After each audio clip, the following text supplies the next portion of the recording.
As-tu déjà pensé que les anciens ne connaissaient rien à l'argent? Pense-y à 2 fois. Aujourd'hui, nous allons explorer ensemble une philosophie vieille de plusieurs siècles, voire de plus d'un millénaire qui contient des clés secrètes pour non seulement mieux gérer ton argent, mais aussi retrouver le contrôle de ta vie financière, le stoïcisme. Tu te dis peut-être, mais qu'est-ce que la philosophie antique pourrait bien m'apprendre sur les finances modernes? Et c'est là toute la beauté de cette découverte. Car derrière l'apparente simplicité de ces enseignements se cache une puissance étonnante, capable de transformer ta relation avec l'argent, ton comportement face au stress financier, et même ta vision du bonheur. Alors embarque avec moi dans ce voyage à travers la sagesse ancienne, et découvrons comment elle peut illuminer ton chemin vers l'abondance, la maîtrise de soi et une paix mentale durable. Commençons par une idée fondamentale. La perception façonne la réalité. Comme le disait Marc Aurèle, empereur romain et philosophe stoïcien, ce n'est pas les choses qui nous perturbent, mais l'interprétation que nous en faisons. Cette vérité est d'une incroyable pertinence lorsqu'il s'agit de notre rapport à l'argent. Combien de fois as-tu ressenti de l'anxiété en voyant ton compte bancaire diminuer ou de la joie excessive quand il grossissait? Pourtant, ce sont toujours les mêmes chiffres.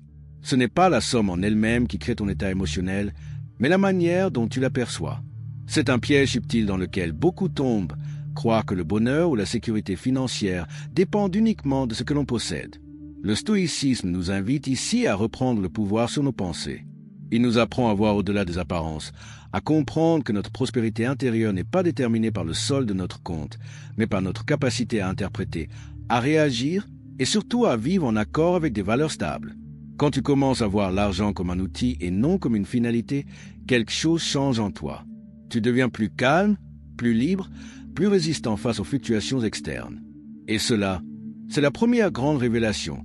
La véritable richesse commence dans l'esprit. Elle naît de ta capacité à rester tranquille, même quand ton compte bancaire vacille. Elle grandit quand tu apprends à être reconnaissant pour ce que tu as, sans attendre que les circonstances extérieures changent pour trouver la paix. Mais le stoïcisme va plus loin. Il insiste sur une autre vertu essentielle pour la réussite financière, la maîtrise de soi. Épictète, lui-même esclave affranchi devenu philosophe, disait « Seul l'homme éduqué est libre ».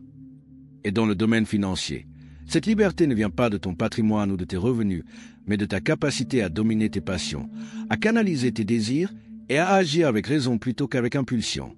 La société moderne nous conditionne à croire que le bonheur passe par la possession, que la réussite se mesure en objets matériels, en compte en banque, en statut social. Mais combien de personnes riches sont en réalité malheureuses, prisonnières de leur propre désir de toujours plus? Le stoïcisme propose une alternative radicale, le contentement dans la simplicité.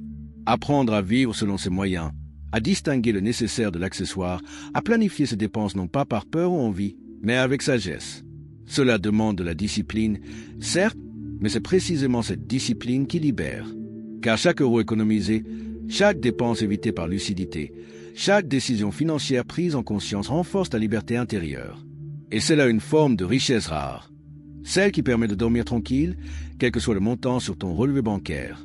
Enfin, dernière grande leçon de cette philosophie antique, la résilience face à l'adversité. Nietzsche, bien qu'il ne fût pas stoïcien, a exprimé une idée profondément stoïque lorsqu'il disait « Ce qui ne me tue pas me rend plus fort ». Et cette force intérieure est indispensable dans la gestion de nos finances. Personne n'échappe au coup du sort. Une crise économique, une perte d'emploi, un investissement raté, une dette imprévue. Ces moments sont inévitables. Mais ce qui fait la différence, c'est la manière dont on les accueille. Le stoïcisme ne nie pas la douleur, mais il nous enseigne à y répondre avec courage, avec discernement et surtout avec la conviction que chaque difficulté est une opportunité de grandir. Dans cette optique, chaque revers devient une école, chaque erreur devient une leçon, et chaque épreuve, si elle est acceptée avec sérénité, devient la matière même de notre sagesse future. Vois-tu maintenant pourquoi cette philosophie peut transformer ta vie financière? Elle ne te donne pas simplement des conseils budgétaires ou des stratégies d'investissement. Elle te donne une structure mentale, une philosophie de vie qui te permet de naviguer dans les tempêtes économiques avec calme, clarté et confiance. Parce que la vraie abondance, ce n'est pas seulement avoir beaucoup, c'est savoir suffire à soi-même, quelle que soit la situation. Alors, si cette vidéo t'a parlé, si tu sens que ces enseignements peuvent changer ta manière de voir et d'agir dans ta vie financière, je t'invite à t'abonner dès maintenant, à activer la cloche de notification et à aimer et partager cette vidéo autour de toi, parce que ces idées méritent d'être entendues. Dis-moi aussi, dans les commentaires d'où tu suis cette vidéo aujourd'hui. Peut-être que tu es en France, au Québec, en Suisse, en Belgique ou ailleurs dans le monde francophone. Peut-être même que tu viens d'un pays où le stoïcisme n'est pas encore très connu, et c'est justement l'occasion de le redécouvrir ensemble. Et souviens-toi, ce n'est pas l'argent qui définit ta valeur, ni ta paix intérieure. C'est ta manière de le percevoir, de le gérer et de le transcender qui fait toute la différence. À très bientôt pour un nouveau voyage dans la sagesse pratique. Et ensemble, construisons une vie plus calme, plus libre et plus alignée avec ce qui compte vraiment. Car vois-tu, ce n'est pas tant les pertes elles-mêmes qui définissent notre parcours financier, mais bien notre capacité à en tirer des enseignements, à nous relever plus forts et mieux préparés. Cette résilience née de l'adversité est une richesse inestimable, bien plus précieuse que l'or ou les actifs financiers. Elle nous permet non seulement de survivre aux tempêtes économiques, mais surtout de les traverser avec sérénité, avec clarté et surtout avec une force intérieure renouvelée. La véritable abondance ne se mesure pas seulement en gains, mais en sagesse gagnée à travers les défis. Les difficultés financières, loin d'être de simples obstacles, sont en réalité des catalyseurs puissants de croissance personnelle. Elles forment un terrain fertile pour cultiver la résistance mentale, la lucidité émotionnelle et une maîtrise accrue de soi. C'est là une des grandes vérités du stoïcisme. Chaque épreuve peut devenir une opportunité si tu apprends à la regarder avec les yeux de la raison et du courage. Et c'est justement cette perspective qui mène à une autre grande vertu, l'art de la simplicité. Sénèque, l'un des grands maîtres du stoïcisme, disait avec élégance qu'une vie heureuse naît d'une âme équilibrée. Et cette idée résonne profondément lorsqu'on parle d'argent et de prospérité. Car dans un monde obsédé par plus, toujours plus de possessions, plus de revenus, plus de statut, le stoïcisme propose une voie différente, moins fréquentée mais infiniment plus libératrice, celle de la simplicité. Mais attention, la simplicité selon les stoïciens n'est pas un renoncement, ni une forme d'austérité imposée. C'est une pratique délibérée, une manière consciente de vivre où l'essentiel retrouve sa place centrale. C'est choisir de se libérer du superflu pour mieux goûter au substantiel. Ce n'est pas rejeter la richesse, mais redéfinir ce que signifie vraiment réussir. C'est comprendre que le bonheur ne se trouve pas dans l'accumulation, mais dans la qualité des expériences, dans la profondeur des relations humaines, dans la paix intérieure que procure une vie alignée sur ses valeurs. Quand on adopte cette approche simple et consciente, quelque chose change fondamentalement. On commence à voir l'argent non comme une finalité, mais comme un moyen au service d'une vie authentique. On dépense avec intention, on investit avec conscience. Et surtout, on apprécie ce que l'on possède, sans constamment désirer ce qui manque. C'est alors que l'expression « moins, c'est plus » prend tout son sens. Moins de distractions, plus de clarté, moins de désirs superficiels, plus de paix intérieure, moins de compulsions matérielles, plus de gratitude sincère. En simplifiant ta vie, tu découvres un espace inattendu pour grandir personnellement, pour cultiver des relations profondes, pour te consacrer à ce qui nourrit ton âme plutôt que tes comptes bancaires. Ainsi, l'art de la simplicité devient une des clés les plus précieuses de la vraie prospérité. Il t'apprend que le bonheur durable et la richesse véritable ne se trouvent pas dans l'accumulation effrénée, mais dans l'équilibre, dans l'harmonie, dans l'appréciation du nécessaire. Et quand tu commences à vivre ainsi, tu remarques que l'abondance n'est plus mesurée en chiffres, mais en moments vécus, en joie partagée, en paix intérieure. Mais pour cheminer sur cette voie, il faut aussi le courage de changer. Et c'est ici qu'intervient un autre enseignement fondamental du stoïcisme, transmis par Musonius Rufus, philosophe peu connu mais profondément inspirant. Il disait simplement, « La première étape, ne te laisse pas troubler. La seconde, agis conformément à la nature. » Dans le domaine financier, cela veut dire apprendre à garder ton calme face à la volatilité des marchés, face aux pressions sociales, face à l'angoisse du manque ou à la tentation de suivre aveuglément les normes consuméristes. Ce calme n'est pas de l'indifférence, mais une force tranquille, une lucidité qui vient de comprendre que ton bonheur ne dépend pas des circonstances externes, mais de ta manière de les accueillir. Ensuite vient l'action, agir conformément à la nature. Cela signifie écouter ce que toi seul sais être essentiel. Te poser les vraies questions. Qu'est-ce que je valorise vraiment? Quel type de vie ai-je envie de construire? Est-ce que mes choix financiers reflètent ces valeurs profondes? Le stoïcisme n'est pas une doctrine de retrait du monde, mais une invitation à y agir avec authenticité, en cohérence avec qui tu es vraiment. Avoir le courage de changer, c'est donc remettre en question tes habitudes de consommation, tes schémas d'épargne, tes stratégies d'investissement. C'est reconnaître que certains chemins que tu as suivis jusqu'à présent ne te servent plus. Et c'est oser tracer un nouveau chemin, même si cela signifie aller à contre-courant. Et ce courage-là, c'est bien plus qu'une simple modification de stratégie financière. C'est une transformation intérieure, une évolution profonde de ton rapport à l'argent, à la société et à toi-même. Parce que lorsque tes finances deviennent le reflet de tes valeurs les plus profondes, elles cessent d'être de simples nombres. Elles deviennent l'expression d'une vie vécue avec intégrité, avec authenticité, avec un sens renouvelé. Et si tu as suivi toute cette vidéo jusqu'ici, c'est que tu es quelqu'un de sérieux, de déterminé. Tu cherches plus qu'un conseil financier. Tu recherches un changement durable, une nouvelle façon de penser, de vivre, d'exister face à l'argent.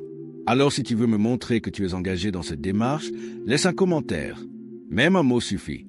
Écris simplement prospérité et sagesse, accompagné de la date d'aujourd'hui. Je serai ravi de te lire et de voir que cette philosophie ancienne continue de résonner dans le cœur de ceux qui cherchent à vivre autrement. Et bien sûr, si cette vidéo t'a parlé, n'hésite pas à t'abonner, à activer la cloche de notification et à aimer et partager cette vidéo autour de toi, parce que ces idées méritent d'être entendues. Et ensemble, continuons ce voyage vers une vie plus calme, plus libre, plus alignée avec ce qui compte vraiment. Merci à toi, merci d'être là et à très bientôt pour une nouvelle exploration dans la sagesse pratique et le pouvoir transformateur du stoïcisme.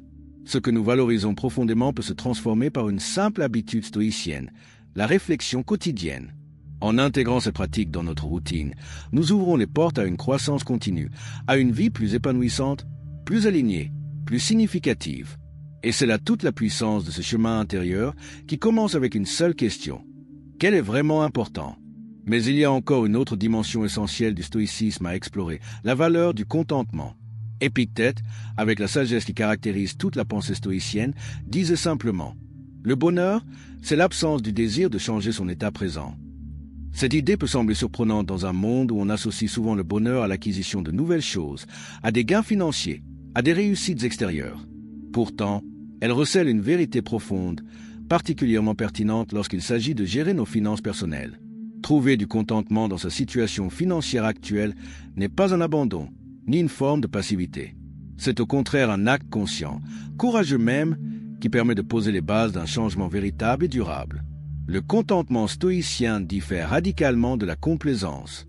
La complaisance, c'est se contenter de ce qu'on a sans chercher à progresser.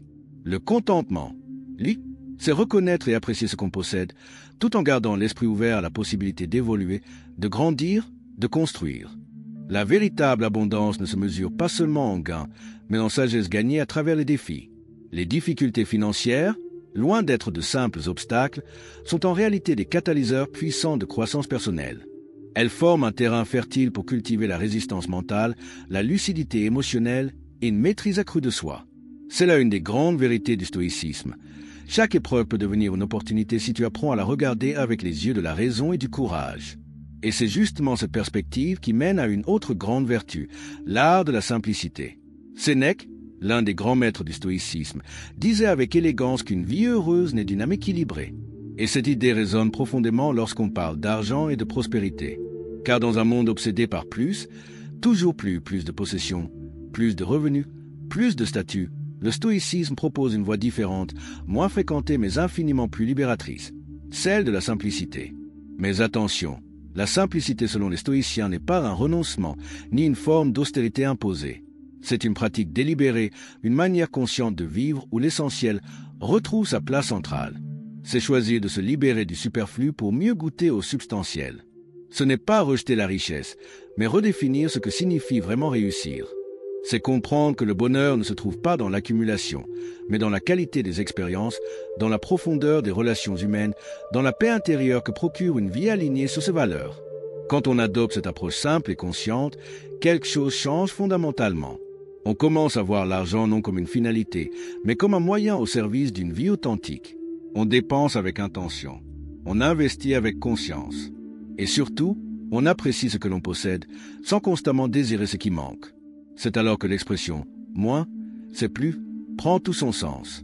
Moins de distractions, plus de clarté, moins de désirs superficiels, plus de paix intérieure, moins de compulsions matérielles, plus de gratitude sincère. En simplifiant ta vie, tu découvres un espace inattendu pour grandir personnellement, pour cultiver des relations profondes, pour te consacrer à ce qui nourrit ton âme plutôt que tes comptes bancaires. Ainsi, l'art de la simplicité devient une des clés les plus précieuses de la vraie prospérité. Il t'apprend que le bonheur durable et la richesse véritable ne se trouvent pas dans l'accumulation effrénée, mais dans l'équilibre, dans l'harmonie, dans l'appréciation du nécessaire. Et quand tu commences à vivre ainsi, tu remarques que l'abondance n'est plus mesurée en chiffres, mais en moments vécus, en joie partagée, en paix intérieure. Mais pour cheminer sur cette voie, il faut aussi le courage de changer. Et c'est ici qu'intervient un autre enseignement fondamental du stoïcisme, transmis par Musonius Rufus, philosophe peu connu mais profondément inspirant. Il disait simplement, la première étape, ne te laisse pas troubler. La seconde, agis conformément à la nature. Dans le domaine financier, cela veut dire apprendre à garder ton calme face à la volatilité des marchés, face aux pressions sociales, face à l'angoisse du manque ou à la tentation de suivre aveuglément les normes consuméristes.